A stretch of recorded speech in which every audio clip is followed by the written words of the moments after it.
मत एत आनंद लगे खुशी लगे गर्व माने संभाली पार्लिनी माने अयोध्या गोटे आज दिन जो होम टीवी मीडिया जी देखुचु जो प्रकार आज फुल एतिकी जाऊँगी काली लड़ू एतिक आसूची आज किए गदा पठाई किए धनुतीर पठाई से मन भर जावाई अयोध्या थे भी जावाक पार ना सीना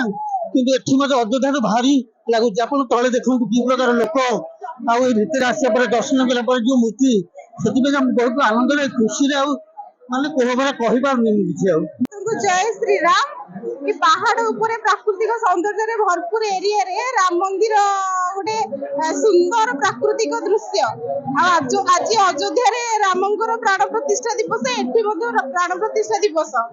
से अवसर में अयोध्या को तो जाई होला नहीं किंतु फतेगढ़ ये पहाड़ ऊपर को आसी श्री राम को दर्शन करी अद्भुत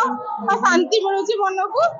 भगवान राम समस्त मंगल करंतु। मु युधिष्ठिर खुंटिया श्रीराम सेवा परिषद सेक्रेटरी 2017 मसीह मंदिर शिलान्यास होता 2018 मंदिर निर्माण कार्य आरंभ होता जहाँ आज संपूर्ण गला 17 तारिख अंकुरारोपण होता 18 तारिख अधिवास है आ गला काली